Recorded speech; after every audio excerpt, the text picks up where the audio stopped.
लोकसेवा आयोगले लिने शाखा अधिकृत तहको परीक्षाको शासन प्रणाली अन्तर्गत आज हामी नेपालको संविधानको विषयमा छलफल गर्न गइरहेका छौँ। नेपालको संविधानलाई हामी दुईवटा भिडियोमा बाँडेर छलफल गर्छौँ र यस भिडियोमा हामी नेपालको संविधानको विशेषता, नेपालको संविधानमा कार्यपालिकाको व्यवस्था, व्यवस्थापिकाको व्यवस्था र न्यायपालिकाको व्यवस्थाको बारेमा छलफल गर्दछौँ। त्यसपछि हामी नेपालको संविधानका विशेषताहरूको विषयमा छलफल गर्छौँ। नेपालको संविधानको विशेषतामा जनतामा निहित सार्वभौम सत्ता र राजकीय सत्ता, सङ्घीय लोकतान्त्रिक गणतन्त्रात्मक व्यवस्था, समाजवाद उन्मुख शासन प्रणाली र अर्थव्यवस्था, बहुलवादमा आधारित सुधारिएको संसदीय व्यवस्था, स्वतन्त्र, अविभाज्य, धर्मनिरपेक्ष र समावेशी राज्य, वंशज, अङ्गीकृत, सम्मानार्थ र गैर आवासीय नेपाली नागरिकताको व्यवस्था, बालिग मताधिकार र आवधिक निर्वाचन, मिश्रित निर्वाचन प्रणाली। त्यसै गरी नेपालको संविधानको विशेषता अन्तर्गत स्वतन्त्र न्यायपालिका र न्यायिक पुनरावलोकन, संवैधानिक इजलासको व्यवस्था, शक्ति पृथकीकरण तथा नियन्त्रण र सन्तुलन, मौलिक हक तथा मानवाधिकारको रक्षा, नागरिक कर्तव्यहरूको व्यवस्था, पूर्ण प्रेस स्वतन्त्रता, कानुनको शासन र सीमित सरकार, संवैधानिक आयोगहरूको व्यवस्था, नेपालको सार्वभौम सत्ता, भौगोलिक अखण्डता, स्वाधीनता र जनतामा निहित सार्वभौम सत्ता असंशोधनीय भनेर हामी यति राखिदिएका छौँ। र संविधानमा भएका अन्य कुराहरू पनि तपाईँहरूले संविधानको विशेषताको रूपमा राख्न सक्नुहुन्छ। जस्तो लिखित संविधान भनेर भन्न पनि सक्नुहुन्छ, सातौँ संविधान भनेर भन्न पनि सक्नुहुन्छ। त्यसै गरी संविधान संशोधनको व्यवस्था पनि राख्न सकियो, जनमत सङ्ग्रहको व्यवस्था पनि राख्न सकियो। धेरै कुराहरू संविधानमा जे छन् ती सबै कुराहरू व्यवस्थामा आउँछन् र यी कुराहरू चाहिँ मुख्य कुराहरू हुन्। यिनीहरूलाई चाहिँ सकभर नछुटाउनु होला भन्ने म आग्रह गर्न चाहन्छु। अब त्यस्तै हामी अब कार्यपालिका एक्जिक्युटिभको विषयमा छलफल गर्न गइरहेका छौँ। यो चाहिँ नेपालको संविधानको भाग 7, 13 र 17मा व्यवस्था गरेको छ।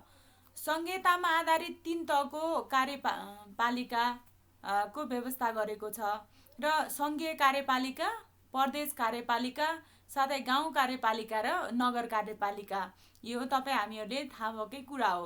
र यसको सङ्घीय कार्यपालिका गठन कसरी हुन्छ त भन्ने विषयमा छलफल गर्छौँ। यो नेपालको संविधानको धारा 76मा व्यवस्था छ। यसमा चाहिँ प्रतिनिधि सभाका बहुमत प्राप्त दलको नेता प्रधानमन्त्री र निजको अध्यक्षतामा मन्त्री परिषद हुन्छ।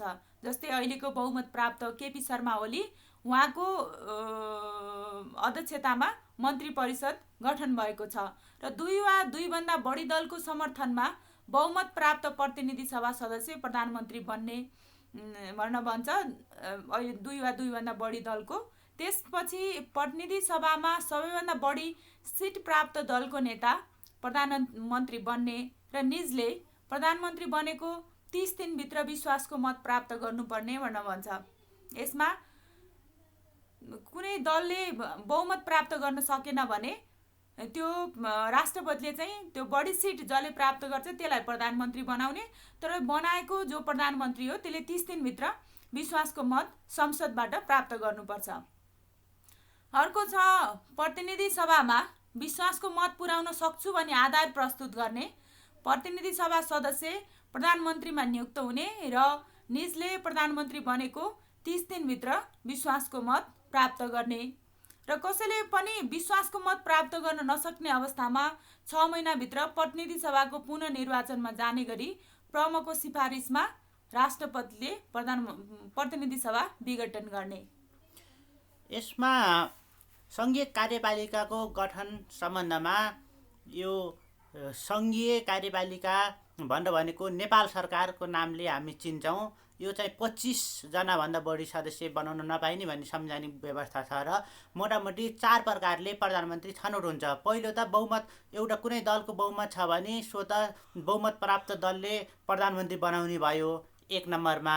यदि कसैको पनि बहुमत प्राप्त छैन भने दोस्रो नम्बरमा चाहिँ कोलिसन गभर्मेन्ट बन्न सक्छ र तेस्रो नम्बरमा चाहिँ को बहुमत पनि प्राप्त छैन र 2 भन्दा बढी दलहरू मिलेर बहुमत सिद्ध गर्न पनि सकेनन् भने अल्पमतको सरकार बन्न सक्छ। जस्तो 51 सालमा एमाले बनाएको सरकार जस्तो अल्पमतको सरकार बन्न सक्छ र तर त्यसले 30 दिनभित्रमा विश्वासको मत लिनुपर्छ र त्यसो गर्न सकेन भने कुनै पनि दलले मैले पुर्याउँछु भनेर आधार प्रस्तुत गर्न सक्यो भने कुनै पनि दलको प्रतिनिधि सभाको सदस्यलाई प्रधानमन्त्री बनाउन सकिन्छ।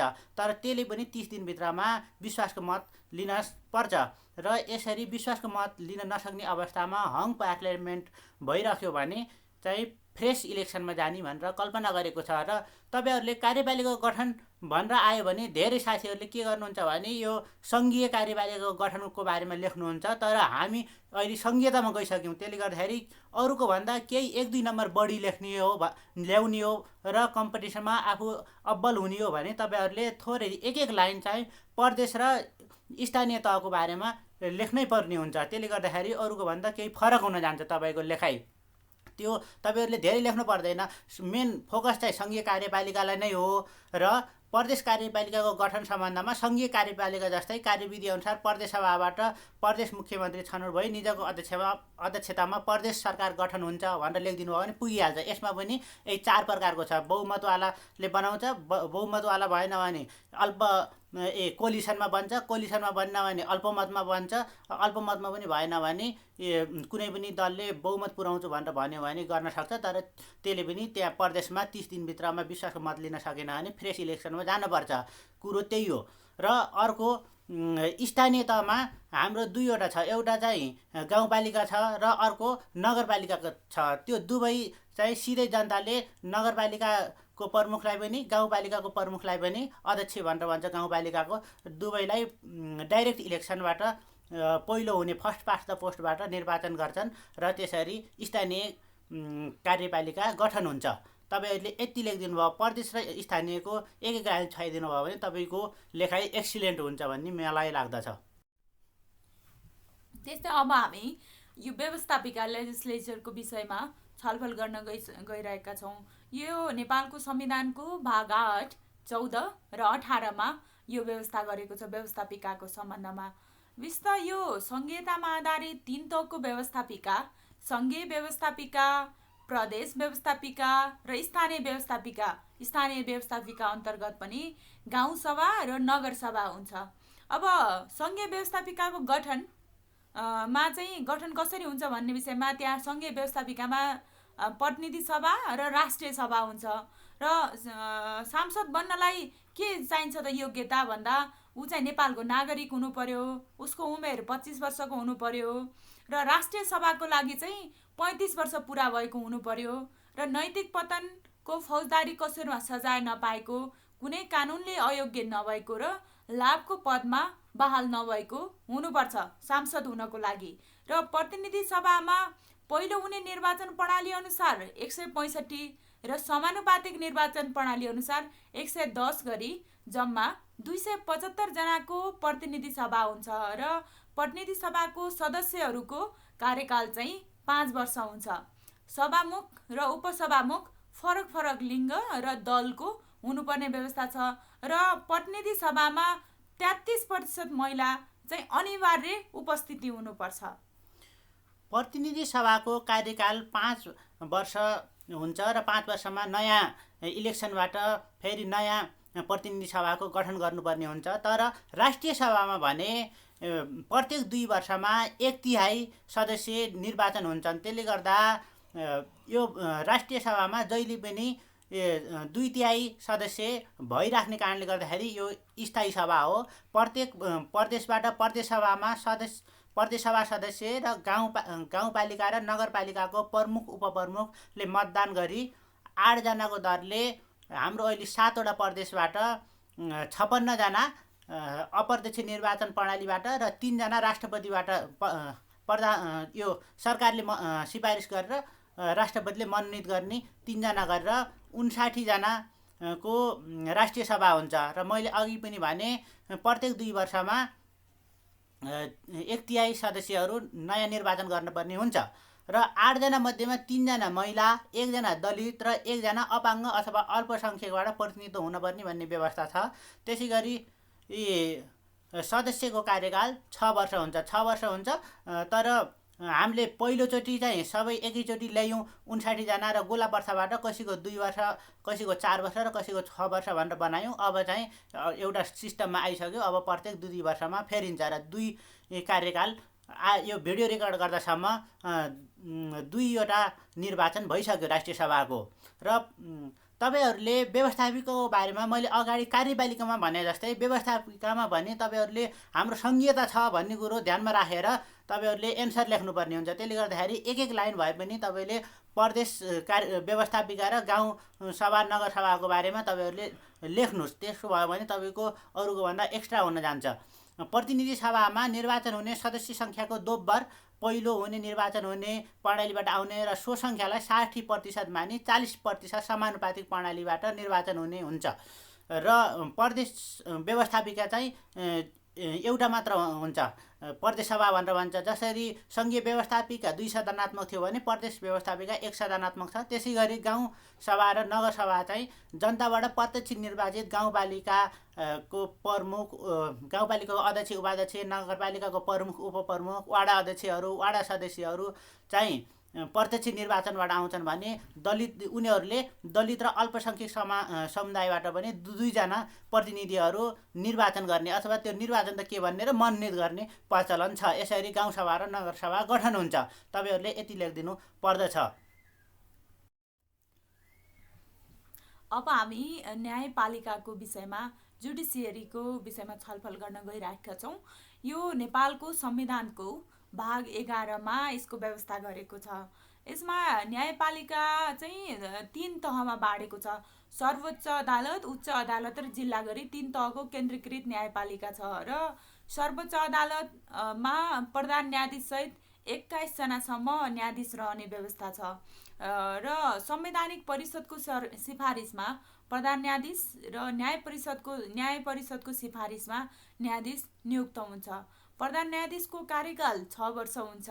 न्यायाधीशले 65 वर्षसम्म काम गर्न सक्ने कार्यकाल नतोकिएको भनेको छ। त्यसै गरी प्रधान न्यायाधीश हुनको लागि सर्वोच्च अदालतमा 3 वर्ष न्यायाधीशको रूपमा कार्य गरेको व्यक्ति प्रधान न्यायाधीश हुनको लागि योग्य मानिन्छ।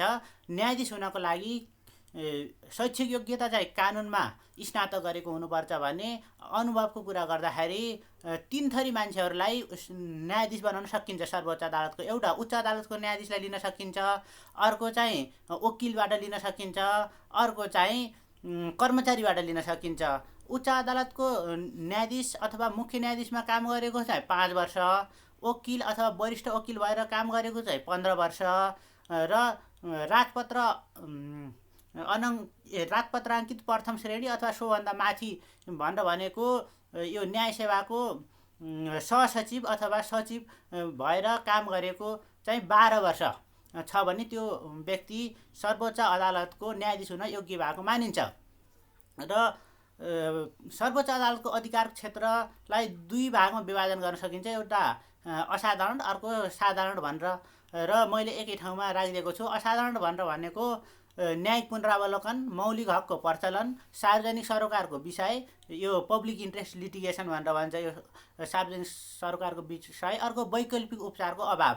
वैकल्पिक उपचारको अभाव भनेर भनेको कानुनमा कतै यो अदालतमा जाने भनेर भनेको छैन अथवा त्यो भने पनि त्यो अपर्याप्त छ भने मानिस रिट क्षेत्राधिकारमा आउन सक्छ र 5 प्रकारको रिट जारी गर्न सक्ने भनेर भनेको छ। सर्वोच्च अदालतले 5 प्रकारको रिट भनेर भनेको बन्दी प्रत्यक्षीकरण, परमादेश, उत्प्रेषण, अधिकार परीक्षा लगायतका रिटहरू हुन्। र यसले कानुनले सुरुको मुद्दा सर्वोच्च अदालतले हेर्ने भनेर भनेको कुनै तोकेको मुद्दा छ भने नर्मली सुरुको मुद्दाहरू चाहिँ जिल्ला अदालतले हेर्छ, तर केही मुद्दाहरू उच्च अदालतमा पनि लाग्ने हुन्छ सुरुमै, केही सर्वोच्च अदालतमा पनि लाग्न सक्छ, सुरुको मुद्दा हेर्न सक्छ। पुनरावेदन सुन्ने भनेर भनेको एउटा जिल्ला अदालतले एउटा फैसला गर्यो, उच्च अदालतले उल्टी गर्यो अथवा केही उल्टी गर्यो भने पनि पुनरावेदन सुन्छ। अर्को सुरुको उच्च अदालतले गरेको कारबाही किनारा गरेको मुद्दाको पनि पुनरावेदन सुन्छ। अर्को साधक जाँच्ने भनेर भनेको तल्लो अदालतले फैसला गरे पनि त्यो मिल्यो कि मिलेन भनेर जाँच्नेलाई साधक जाँच्ने भनेर भन्दछ। अर्को मुद्दा पुनरावलोकन भनेर भनेको आफ्नै सर्वोच्च अदालतले यो के छ भने एउटा मुद्दा पुनरावलोकन भनेको म तपाईँलाई अलिकन भन्छु, कुनै पनि अदालतले आफूले गरेको डिसिजनमा फेरि डिसिजन गर्दैन, किनभने यो एउटा फाइनलिटी अफ डिसिजन भन्ने सिद्धान्त हो। तर सर्वोच्च अदालतले गरेको डिसिजन त्योभन्दा माथि अर्को अदालत छैन। त्यसले गर्दाखेरि कतिपय कुराहरूमा यदि नजिरमा फरक परेको छ अथवा नयाँ प्रमाणहरू आएको छ भने मुद्दा पुनरावलोकन सानो बेन्चले गरेको त्योभन्दा ठुलो बेन्चले मुद्दा पुनरावलोकन गर्न पनि सक्छ। सर्वोच्च अदालतलाई त्यो अधिकार छ। अर्को दोहोऱ्याइ पाउँ भनेर भनेको कुनै पनि मुद्दा जस्तो जिल्लाले फैसला गर्यो, उच्चले त्यही सदर गर्यो भने दुई तहमा फैसला भएपछि अन्तिम हुन्छ। तर कुनै नजिरसँग बाजिएको छ भने, कुनै कानुनको व्याख्यामा त्रुटि भएको छ भने त्यसलाई सर्वोच्च अदालतसम्म पनि जान सकिन्छ, दोहोऱ्याइ पाउबाट जान सकिन्छ। अर्को मुद्दा झिकाउने, कुनै विवादित विषय छ अथवा माथिल्लोमा पनि त्यही मुद्दा चलिरहेछ, तल्लो अदालतमा पनि त्यही मुद्दा चलिरहेछ भने सर्वोच्च अदालतले तलको आफ्नो माथिल्लो अदालतबाट मुद्दा झिकाएर पनि हेर्न, साथी राखेर हेर्न सक्छ। त्यसै मुद्दा सार्न पनि सक्छ एक अदालतबाट अर्को अदालत। कुनै पाटनको अदालतले हेर्न नमिल्ने रहेछ भने नेपालगञ्जको अदालतलाई पठाइदिन सक्छ। अर्को अदालतको अवहेलनामा कारबाही किनारा गर्ने अधिकार पनि सर्वोच्च अदालतलाई हुन्छ। र अहिले हाम्रो संविधानले व्यवस्था गरेको नयाँ व्यवस्था भनेर भनेको यो संवैधानिक इजलासको व्यवस्था हो। यसको ब्याकग्राउन्ड के हो भने यहाँ ठुलो डिबेट थियो। एक थरी मान्छेहरू सबै कुराहरू सर्वोच्च अदालतले गर्न सक्छ भनेर भन्ने थियो, खास गरेर कङ्ग्रेस लगायतका दलहरूले संविधान बनाउने बेलामा भने। माओवादी लगायतका दलहरूले के भनेको थिए भने एउटा संवैधानिक अदालत चाहिन्छ भनेर भनेको थिए। र संवैधानिक अदालत भनेर भनेको एउटा सर्वोच्च अदालतको प्यारलाल अदालत हुने भयो। त्यसले गर्दाखेरि त्यो चाहिँ स्वीकार भएन। र कहाँ आयो कम्प्रोमाइजमा भनेपछि सर्वोच्च अदालत अन्तर्गत नै संवैधानिक इजलास गठन हुने भनेर भन्यो। त्यसमा न्याय परिषदको सिफारिसमा प्रधान न्यायाधीश सहित 5 सदस्य हुने भनेर भनेको छ। तर नर्मली के छ भने प्रधान न्यायाधीश र त्योभन्दा पछाडिका 4 जना 2, 3, 4, 5 नम्बरसम्मका वरिष्ठ न्यायाधीशहरूलाई संवैधानिक परिषदले सिफारिस गरेर त्यहाँ पठाएको छ। र यसले चाहिँ निर्वाचन सम्बन्धी कुराहरू, अधिकार क्षेत्रका कुराहरू, सङ्घ प्रदेश स्थानीय तहको अधिकार क्षेत्रको विवाद, संसदको अयोग्यता सम्बन्धी विवादको विषयमा यसले डिसिजन गर्छ। र मेन गरेर यसको खास काम त संवैधानिक इजलास भनेर भनेको संवैधानिक व्याख्याको प्रश्नमा चाहिँ यसले डिसिजन गर्दछ। अब हामी उच्च अदालतको विषयमा छलफल गर्छौँ। प्रत्येक प्रदेशमा एक उच्च अदालत हुने भनेपछि त्यस्तै न्याय परिषदको सिफारिसमा प्रधान न्यायाधीशले मुख्य न्यायाधीश र न्यायाधीश नियुक्त गर्ने भनेर भन्छ। र यसको अधिकार क्षेत्र भनेको मौलिक हकको प्रचलन, सार्वजनिक सरकारको विषय र वैकल्पिक उपचारको अभावमा 5 प्रकारका रिट जारी गर्न सक्ने व्यवस्था गरेको छ। र सुरुको मुद्दा हेर्ने, पुनरावेदन सुन्ने, साधक जाँच्ने, मुद्दा झिकाउने, मुद्दा सार्ने र अदालतको अवहेलनामा कारबाही गर्ने भनेर भन्छ। र यसमा चाहिँ जिल्ला अदालत र उच्च अदालतको न्यायाधीशको रिटायर्ड हुने अवधि भनेको 63 वर्ष छ। र त्यसै गरी जिल्ला अदालत छ हाम्रो। प्रत्येक जिल्ला 77वटा जिल्ला छन्। प्रत्येक जिल्लामा एक-एकवटा जिल्ला अदालत रहने भन्ने व्यवस्था छ। न्याय परिषदको सिफारिसमा प्रधान न्यायाधीशबाट जिल्ला न्यायाधीशहरू नियुक्त हुन्छन्। तर जिल्ला न्यायाधीशहरू त्यो उच्च अदालत र सर्वोच्च अदालतको एक प्रकारले टीका लगाउने प्रचलन छ। त्यसमा केही मापदण्ड छैन। तर यो जिल्ला अदालतमा चाहिँ न्यायाधीशहरू 20% चाहिँ न्याय सेवाका उपसचिवहरू राप द्वितीय श्रेणीबाट नियुक्ति हुन सक्छन्। 40% चाहिँ न्याय सेवाकै त्यही उपसचिवहरू खुला प्रतिस्पर्धाबाट आउँछन् भने 40% चाहिँ न्यायका अधिकृतहरू र वकिलहरूले खुला प्रतिस्पर्धाबाट आउन सक्छन्। त्यसले गर्दाखेरि माथि उच्च अदालत र सर्वोच्च अदालत भन्दा बरु जिल्ला अदालतका श्रीमानहरू चाहिँ अलि कम्पिटिटिभ इक्जामबाट आउने भएर अलि बढी जान्ने, कम्पिटिटिभ हुने सम्भावना जस्तो पनि देखिन्छ। र जिल्ला अदालतको अधिकार क्षेत्रको कुरा गर्दाखेरि सामान्यतया हरेक मुद्दाहरू जिल्ला अदालतबाट सुरु हुन्छन् र यसलाई रिटको क्षेत्राधिकार पनि दिएको छ। बन्दी प्रत्यक्षीकरण उच्च र सर्वोच्चलाई 5 प्रकारको रिट छ भने यो बन्दी प्रत्यक्षीकरणको रिट जिल्लालाई पनि छ। किनभने मानिसलाई थुन्नी भनेर भन्ने कुरो मानिस जनावर सरह हुन्छ यदि उसलाई जेलमा हालियो भने। त्यसले गर्दाखेरि मान्छेको स्वतन्त्रता भने सबैभन्दा महत्त्वपूर्ण कुरा हो। त्यसले गर्दा यदि कसैलाई गैर कानुनी थुन्याएको छ भने जुनसुकै अदालतमा गएर पनि रिट हाल्न सकिन्छ भन्ने मान्यताको आधारमा सबैभन्दा पाएक पर्ने अदालतमा जान सकिन्छ। जिल्लामा, उच्चमा, सर्वोच्चमा जहाँ पनि जान सकिन्छ। त्यसले गर्दा यो बन्दी प्रत्यक्षीकरणको रिटको अधिकार छ जिल्लालाई। अर्को निषेधाज्ञाको निवेदन सुन्न सक्छ। त्यसै गरी सुरुको मुद्दा हेर्ने, पुनरावेदन सुन्ने, अदालतको अवहेलना सम्बन्धी कारबाही गर्ने अधिकार हुन्छ। र न्यायाधीशको रिटायर हुने चाहिँ 63 वर्ष भनेर भनेको छ।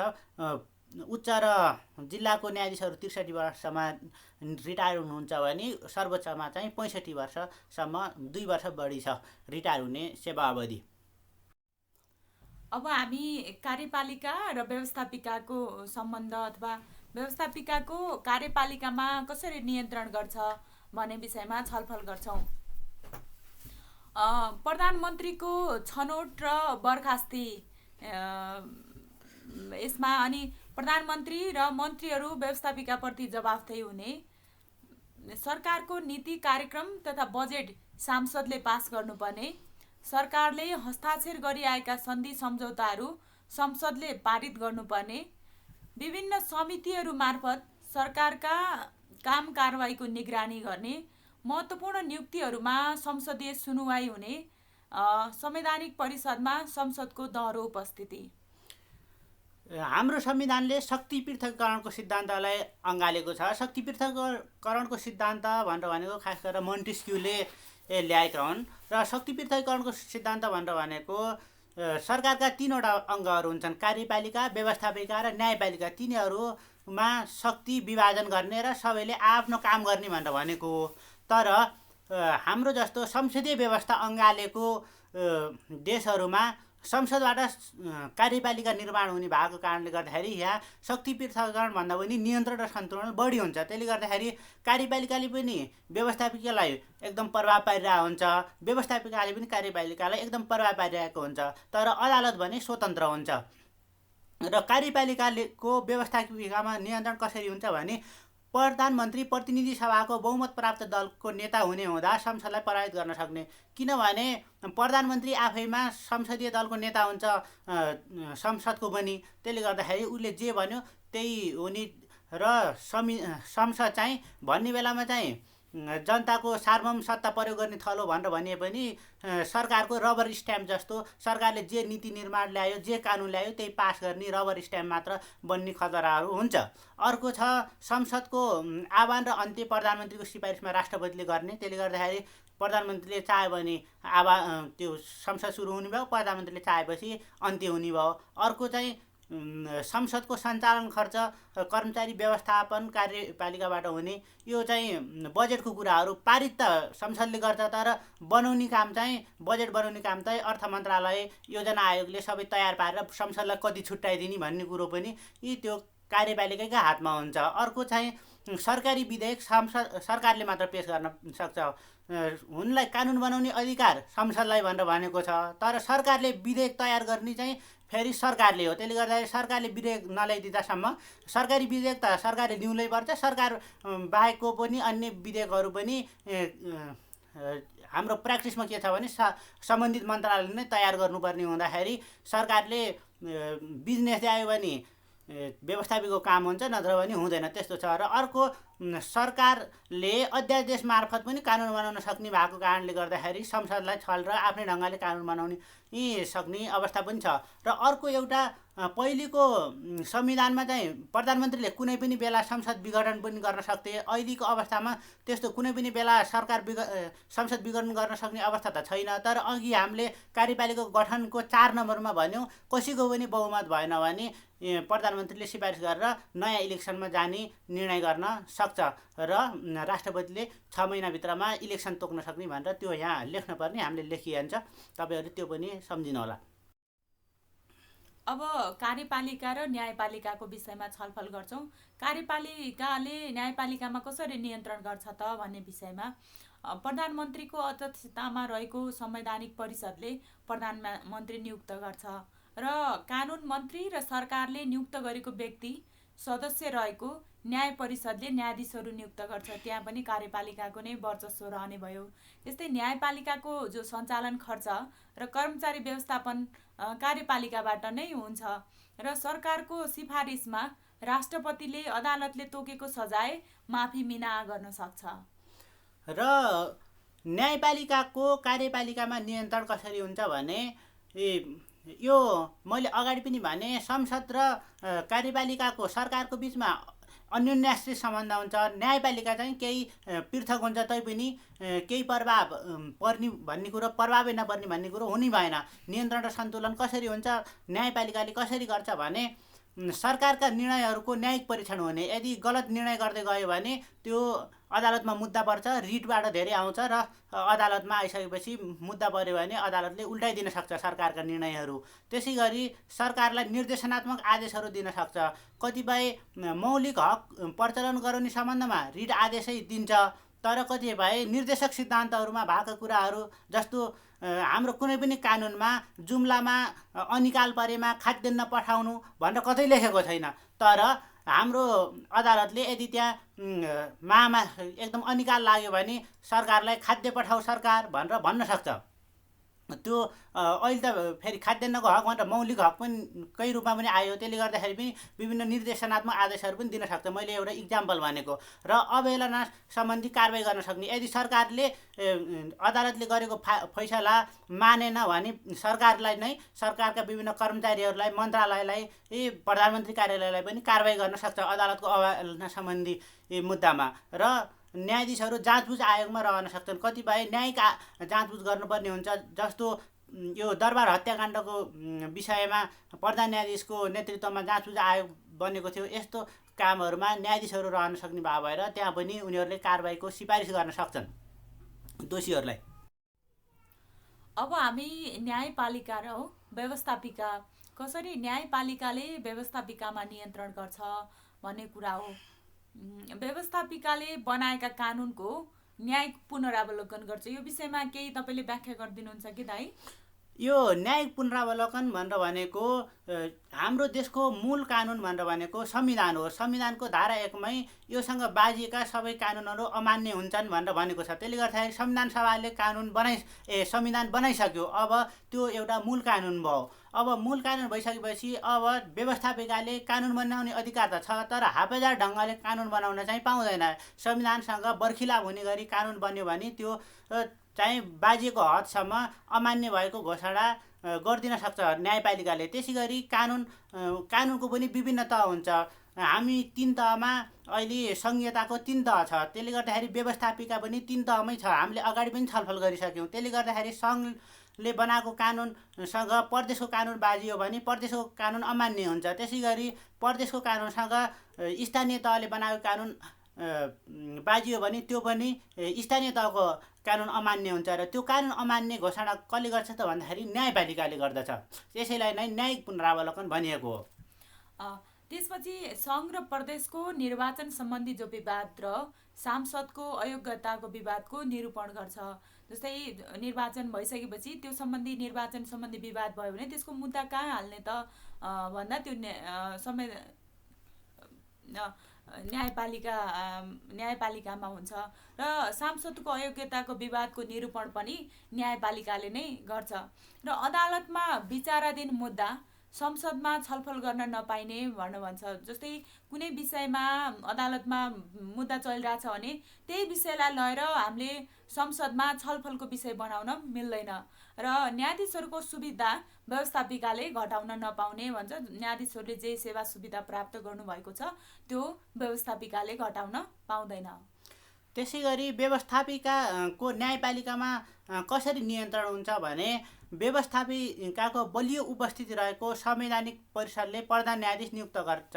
यो व्यवस्थापिकाबाट तल्लो सदनबाट सभामुख, उपसभामुख दुवै र माथिल्लो सदनको पनि राष्ट्रिय सभाको अध्यक्ष चाहिँ संवैधानिक परिषदमा सदस्य हुन्छन्। त्यसले गर्दाखेरि त्यो संवैधानिक परिषदले प्रधान न्यायाधीश नियुक्ति गर्ने भाग भएर धेरै थोरै व्यवस्थापिकाको प्रभाव पनि त्यहाँ हुन्छ। त्यसै गरी प्रधान न्यायाधीशको संसदीय सुनवाई पनि गर्नुपर्ने हुन्छ र अर्को प्रधान न्यायाधीशलाई संसदले महाभियोग लगाउन सक्ने व्यवस्था पनि छ। त्यसले गर्दा जथाभावी अदालतले निर्णय गर्न थाल्यो, प्रधान न्यायाधीशले जथाभावी गर्न थाले, अदालत निरङ्कुश हुन थाल्यो भने महाभियोग लगाएर हटाएर अर्को नयाँ प्रधान न्यायाधीश नियुक्त गर्न पनि सकिन्छ। त्यो अधिकार व्यवस्थापिकालाई मात्र हुन्छ, कार्यपालिकालाई हुँदैन।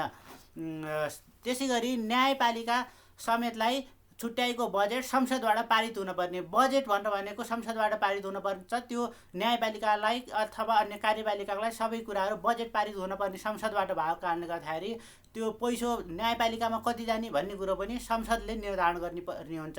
र हामीले अहिलेसम्म कार्यपालिका, व्यवस्थापिका र न्यायपालिकाको अन्तर्सम्बन्धको कुरा गऱ्यौँ। यहीँ कार्यपालिकाका काम गर्ने अधिकारहरू, न्यायपालिकाले के काम गर्छ, त्यसै गरी व्यवस्थापिकाले के काम गर्छ भन्ने कुरो यहीँ आइसकेका छन्। जस्तो व्यवस्थापिकाले कानुन बनाउने, बजेट पारित गर्ने, कमिटीहरूबाट सरकारलाई नियन्त्रण गर्ने, महाभियोग लगाउने व्यवस्थापिकाले गर्ने भयो। कार्यपालिकाले कानुन कार्यान्वयन गर्नेदेखि ल्याएर बजेट तयार गर्ने, त्यसै गरी विभिन्न नियुक्तिका कामहरू गर्ने, त्यसै गरी शासन व्यवस्था सञ्चालन गर्ने, सर्भिस डेलिभरी गर्ने कामहरू चाहिँ कार्यपालिकाले गर्छ भने न्याय सम्पादनका कामहरू चाहिँ न्यायपालिकाले गर्छ। त्यसले गर्दा हामीले छुट्टै बनाएनौँ र तपाईँहरूले ती सम्बन्धी छुट्टै आयो भने पनि त्यसरी लेख्नुहोला भन्ने मेरो आग्रह छ। अब हामी निष्कर्षमा पुगेका छौँ। निष्कर्षमा हामीले नेपालको संविधानले शक्ति पृथकीकरणको सिद्धान्तलाई आत्मसात गरी व्यवस्थापिकाले कानुन बनाउने, कार्यपालिकाले कानुनको कार्यान्वयन गर्ने र न्यायपालिकाले कानुनको व्याख्या गर्ने स्पष्ट जिम्मेवारी तोकेको भए तापनि संसदीय व्यवस्थाको अङ्गीकारले कार्यपालिका, व्यवस्थापिका बीच नियन्त्रण र सन्तुलनको सम्बन्ध बेसी देखिन्छ। साथै संविधानले सक्षम, स्वतन्त्र, निष्पक्ष र केन्द्रीकृत न्यायपालिकाको व्यवस्था गरेको छ। सरकारका यी तीनवटै अङ्गहरू आफ्नो कार्यक्षेत्रभित्र काम गर्न स्वतन्त्र रहे तापनि कुनै एक अङ्ग निरङ्कुश हुन थालेमा अरू दुई अङ्गले नियन्त्रण गरी शासकीय स्वेच्छाचारिता हुन नदिने व्यवस्था भएको पाइन्छ। र अन्तमा हाम्रो च्यानल चाहिँ सब्सक्राइब गर्न नभुल्नुहोला र कुनै सल्लाह सुझाव छन् भने अथवा तपाईँले जानेका कुराहरू कमेन्टमा लेखेर छलफलमा पनि भाग लिनुहोला। धन्यवाद, नमस्कार।